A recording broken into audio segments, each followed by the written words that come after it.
Good morning, everybody, and welcome to the Recovery Classroom. My name is Drew. I'm an alcoholic, and today I'm a recovering alcoholic, and I could not be any more grateful. When I came back into the rooms in July of 2021, I'd already taken certain steps and certain actions that I didn't realize what I was taking. I like to say I had taken step one without realizing I had taken step one. What is step one, you ask? Well, step one is admitting I was powerless over my alcoholism, that my life had become unmanageable. See, when I was still drinking, I had tried everything humanly possible, everything under the sun, everything I knew to do to stop. And if not stop, at least at best control my drinking. And nothing worked. I changed my times, changed my brands, changed my location, changed everything, and nothing worked. I could not stop. And I sure as hell couldn't control it. So I had already admitted to myself, resigned my fate, that I was going to die an alcoholic. I couldn't control it. I had already made that admission to myself.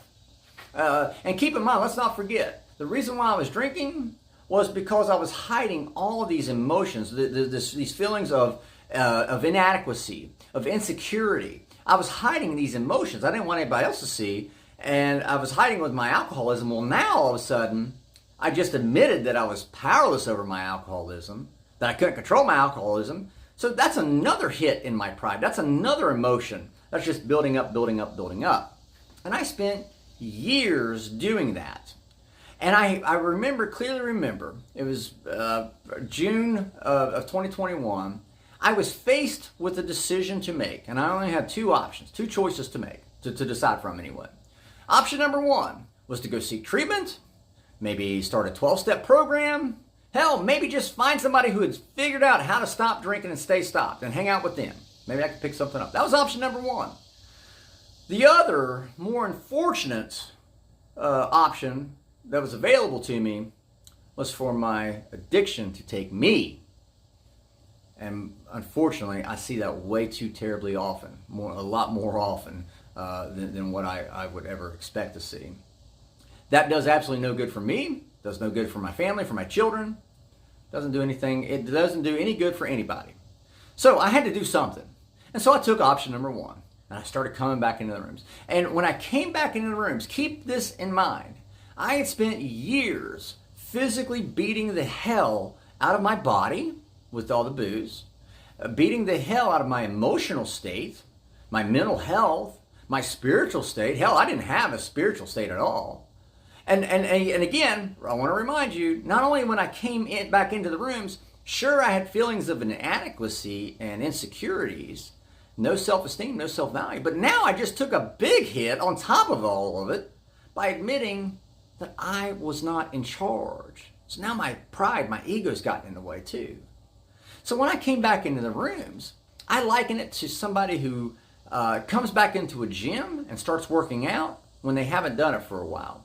If you've ever gone to a gym and started working out and you haven't done it for a long time, and you start doing bicep curls. Well, the next day and the day after, your biceps are going to be really sore. That's your body's way of saying, hey, Drew, you just beat the shit out of your biceps, so your bicep's going to be a little tender, a little sensitive. That's your body's way of reminding you, you may not want to use your bicep quite as much going forward until it has time to heal. That tenderness and sensitivity in your bicep is your body's way of letting you know, hey, we're trying to get stronger. We're trying to heal. Well, I spent years beating the shit out of myself, my mental health, my spiritual state, my physical body. And so when I decided to quit drinking and come in and actually start diligently working a 12-step program, well, all those things I just mentioned are going to be a little sensitive. Again, which is a good thing, because that's my body's way of reminding me I'm still healing. I'm still healing. When is that a sensitivity a bad thing? Well, there's two ways.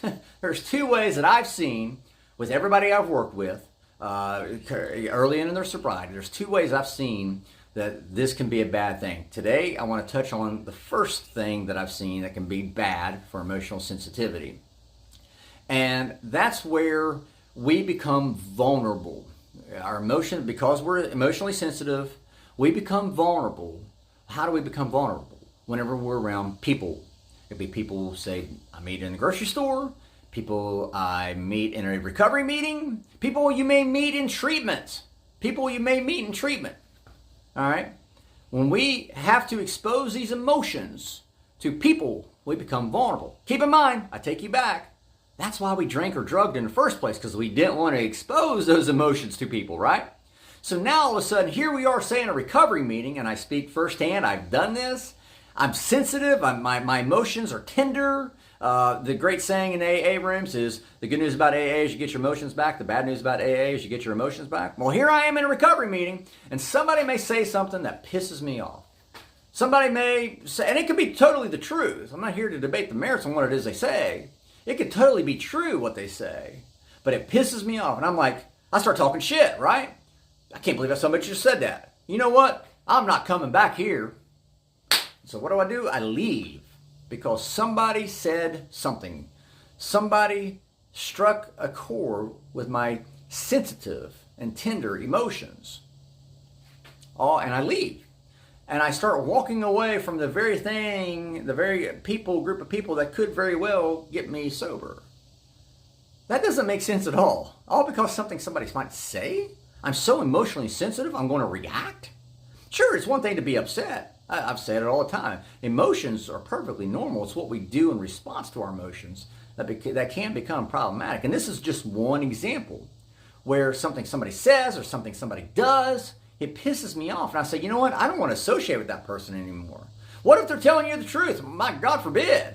What if what made you mad? Maybe they said something that was the truth, right? But I say, nope, I don't want to associate. I'm not going to go to this meeting. I'm going to leave this treatment center. I'm going to leave this treatment. I've heard that too. All because something somebody said or something somebody did. You're not there for that other person, first and foremost. Let's be very clear. I'm not in a meeting for another person. I'm in a meeting for me. You're in a treatment center for you, to get you better. Again, you need to understand, right now, you're going to be a little bit emotionally sensitive, a little bit emotionally vulnerable. But me leaving a treatment facility or leaving a meeting all because somebody said, well, hell, that makes about as much sense as me telling you I'm going to lose weight by hanging out at the Dunkin' Donuts. By me telling you I'm going to take up skydiving without a parachute. It makes no sense at all. It's not something I would do, right?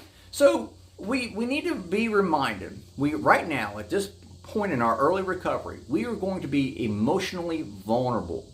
And that's not a bad thing.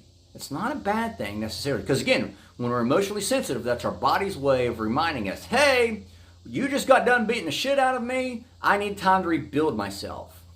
All right? So, it's, again, the emotions we feel are not necessarily a bad thing. It's what we do in response to those emotions that could get us into some trouble. Tomorrow, we're going to talk about the second way that emotional vulnerability can lead us back out. Because again, if we leave the meeting, we stop hanging out with the people we're hanging out with, trying to get clean and sober, chances are we're going to go back to using or go back to drinking. Those chances increase exponentially. So tomorrow we'll talk about the second way that the emotional vulnerability can take me back out and take me down a much dangerous path, not just for me, but for others as well. So with that being said, I'll let you guys go. Thank you guys for letting me come in and share 5 to 10 minutes of your day with you. You guys absolutely keep me sober, and I could not be more appreciative. If you're local to the Huntington, West Virginia area tonight at 7 o'clock, 5747 East Pea Ridge Road in Huntington, we're actually going to be talking about that second path, if you will, that I'll be sharing tomorrow. We're actually be talking about some of that tonight, I'm sure. I'm sure it'll come up at some point. So come on down, 5747 East Pea Ridge Road in Huntington, West Virginia, for our Crosstalk Friday meeting. Tonight at 7 o'clock, we'll see you there. So remember, guys, you can't get drunk if you don't take that first drink.